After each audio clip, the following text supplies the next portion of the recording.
What's up everyone, back for another beer review, and today I will be reviewing a beer from the Hardywood Park Craft Brewery, and they're out of Richmond, Virginia, and this is their Gingerbread Stout. So they're calling this one an Imperial Milk Stout with cinnamon, vanilla, ginger, and honey. It comes in at 9.2% alcohol by volume, 55 IBUs at the time of review. This can is just under 2 months old. So full disclosure, I've had this one before, back in 2015, I believe, courtesy of a good friend of mine, a fellow beer tuber, DJ over at DJ's Brew Tube. He also sent me the barrel-aged version of this beer. That was a 5 out of 5, absolutely delicious. The base one, I think I gave like a 4.25, maybe like a low 4.5, something like that. And then I also had at a bottle share the apple brandy version of this, which was also delicious. I gave that a 4.75. So I am familiar with this beer. Now, here's the thing. I can't believe Hardywood distributes here in the West New York area. We saw this last year. I saw it again this year, and I was like, you know what? I got to grab it. These used to be in 750 milliliter bottles. They are now in 16-ounce cans, and it's fantastic. On the back of the label here, we'll read it real quick. It says, made with fresh local baby ginger from Casselmonte Farm and wildflower honey from Bearer Farms. And then it goes in taste notes, so we'll maybe read the rest of it at the end. So 9.2%, 55 IBUs, bunch of adjuncts, gingerbread stout, going for like a gingerbread cookie and Imperial Milk Stout form. Sure, let's give it a pour into my Bellwoods wine glass. I haven't used this in a long time, so maybe we'll have some dirty glass mafia going on, but I don't know. We'll see. But I wanted to use it. Why? Why not? I don't have any Hardywood glassware, so F it. And it has a little chip in the side, or at the top on the mouth, on the ring, and won't drink there. It's always been there too, which is unfortunate. Anyway, that's a beautiful looking beer. It had it kind of poured out like a Coca-Cola, like a really deep dark brown color with some mahogany hints here at the bottom. Has about a finger of a straight up brown colored head, leaving a lot of alcohol legs at 9.2%. You kind of expect that, but yeah, it looks beautiful. Let's get a nose. Oh, that fucking ginger. It is so intense on the nose. Holy shit, I don't remember the ginger being that intense, but the ginger is almost ginger beer-esque in its intensity. Oh yeah, so right after that, I'm hit with like honey, sweeter, like chocolate, a little bit of cinnamon. Okay, so I guess I'm just getting my nostrils kind of and my nose and my entire palate kind of accustomed to the ginger, but the ginger's dying down a bit. That first sniff was like, it basically burned my nostrils and my nose hair from the sheer amount of ginger. But yeah, it's there, and this has gingerbread-esque qualities to the nose, no doubt. But I think there's a lot of chocolate. There's a little bit of like molasses in here. There's maybe a bit of caramel and like toffee underneath it. Some roasted malt, almost verging on like burnt malt, but not getting to that level of astringency. That ginger's still very big though. Yeah, it smells really good.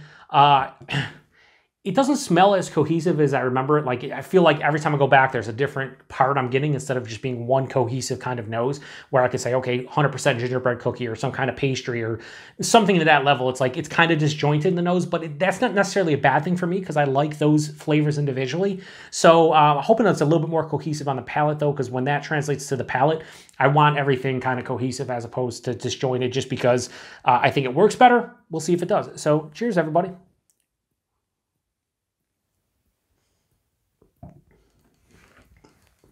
Yeah, that works beautifully on the palate. So it is very cohesive, blended extremely well, all those flavors. That aftertaste is really nice too. Body in this one's like medium, higher side of medium, 9.2%. Skosh thin, bit thin, touch thin. The mouthfeel though has carbonation. Let you know, hey, I'm a beer.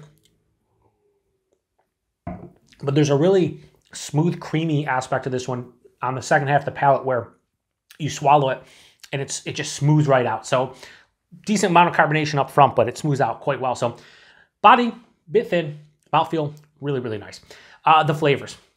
Yeah, it's better than the nose. It's more put together, or it's a well put together, blended, cohesive taste, where in the nose it was disjointed, not so much in the taste. We're up front hit with dark chocolate. There's dark chocolate, there's molasses, there's caramel, there's toffee, a lot of sweet burnt sugars. And that's where the ginger begins, but it doesn't end there. So the ginger starts there, and you get all that. As it passes through, the vanilla then kicks in. Vanilla's there.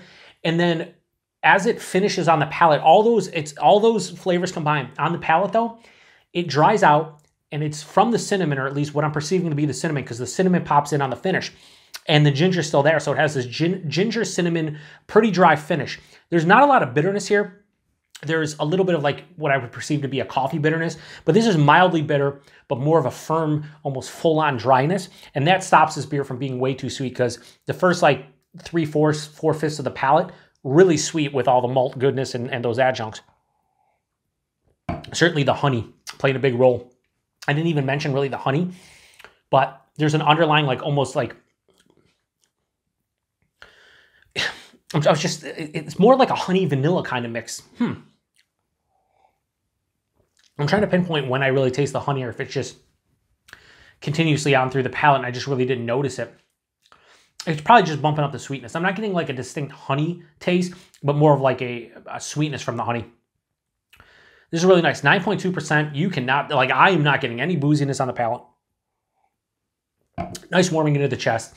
A little bit into the stomach, but on the palate, not so. I mean, the biggest like astringent type of feeling from the beer is the ginger. The ginger for me is the predominant note in this beer. And something that says gingerbread stout, you kind of expect the ginger to lead the way, and it really is. But I get it right at the front of the palate, and it's very mild, and it builds an intensity as it passes through the palate. So when it first hits your tongue, you're like, oh, there's ginger, and then there's other stuff. But as it continues on through the palate, and then you swallow it, like the ginger increases to a point where it's like, okay, it's definitely leading the way.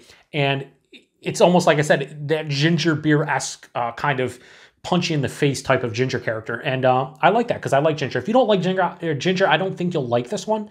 But you're probably not buying something that says gingerbread stout if you're not a fan of ginger, just going into it based on the name and the ingredients and everything. Not much more to say about. Is it as good as I remember it? Maybe not. But then again, when I had this one for the first time, I was about 5 years into craft beer, and there weren't a lot of crazy beers like this out there. So it was like kind of a shock to my palate that something could, be this delicious and whatnot. But now here we are. I think I had this one for the first time 2015, so that was 6 years ago. I've had so many beers, gingerbread beers with all kinds of crazy adjuncts at this point, so it's not a shock to my palate. So it's not as good as I remember it, but it's still a really fucking good beer. So I'm going to give Gingerbread Stout from Hardywood, I'm going to give it a straight 4.25 out of 5. I think that's a fair score. I think it's really good, hides the alcohol well. You pretty much get every adjunct in there. It's a good beer, and it's a pastry stout without being a pastry stout. So you get, pastry-esque qualities to this one, but it's not too sweet to me. There's not too much going on.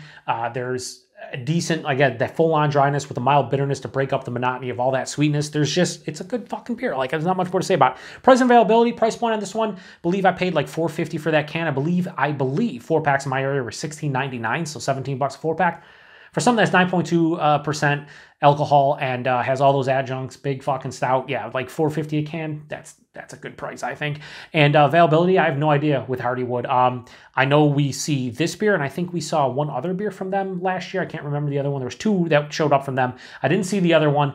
Damn, I wish I remember. I knew what the other one was. I don't remember, but two beers showed up around the holidays.